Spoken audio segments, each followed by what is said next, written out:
The Dragon of the Pacific. The sky above the Pacific was an endless expanse of blue and gray, the clouds rolling like waves of smoke from distant battles. Lieutenant Daniel Dan Mercer, an American fighter pilot, sat in the cramped cockpit of his P-40 Warhawk, his hands steady on the controls as he soared through the humid air.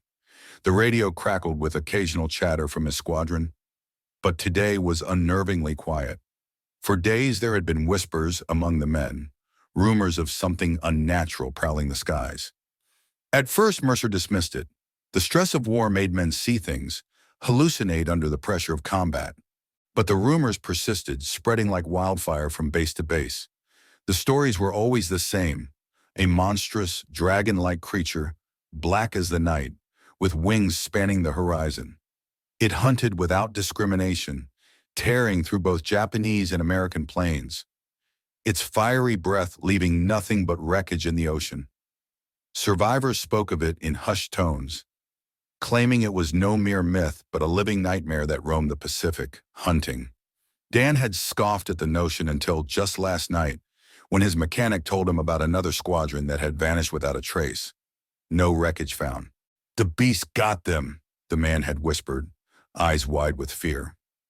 Now, with each passing mile, Dan couldn't shake the feeling that something was watching him. The clouds seemed darker, the air heavier. He pushed the thought away, focusing on his mission. There was a Japanese convoy in the area, and his orders were clear: intercept and destroy. His squadron was scattered, each plane patrolling a different sector of the endless blue expanse. Alone in the sky, his eyes flicked from his instruments to the horizon, scanning for any sign of the enemy. Suddenly, his radio crackled to life. "Eagle 1, come in." The voice of his wingman, Clark, cut through the static. "I'm here," Dan responded, trying to keep his voice steady. "I saw something." Clark's voice was shaky. It wasn't a plane, Dan. It was something huge. It moved like—" A blood-curdling scream echoed through the radio, followed by static. Dan's grip tightened on the controls. Clark was gone. He looked out into the clouds again, his breath catching in his throat. Meanwhile, far below, on a small Japanese-controlled island, Sergeant Ichiro Tanaka sat in the dimly lit barracks, listening to his comrades talk. They too had heard the rumors, not just from the skies, but from the soldiers stationed on remote outposts across the Pacific. A creature, they said, had descended from the heavens, setting fire to entire camps, leaving nothing but ash in its wake. Tanaka had dismissed the tales as fear-mongering, but tonight one of his men, a survivor from an outpost that had been attacked, sat trembling before them. "It was like something out of legend," the man stammered. "A dragon! Fire! It burned everything! The entire camp! Men were screaming! There was nothing we could do!" Tanaka frowned. He had fought in this brutal war for years, seen things that would haunt him forever. But this? He couldn't believe it. Yet the fear in the soldiers' eyes was unmistakable. "They said it doesn't care who it kills," the man whispered. "Japanese, American, it's just hungry." The next morning, Tanaka found himself flying a Zero fighter over the same waters as the American pilot. His mission was simple: intercept any enemy planes. But as he patrolled the skies, he couldn't shake the feeling that the stories were more than just rumors. Far above the Pacific, fate brought Dan Mercer and Ichiro Tanaka face to face. Both men had flown through the same dark clouds, and now they found themselves in a deadly dogfight, circling each other, guns blazing.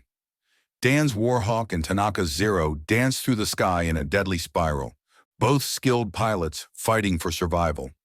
Suddenly, the air grew still, the sounds of war drowned out by an ominous silence. Dan felt it before he saw it, a gust of wind so powerful it shook his plane.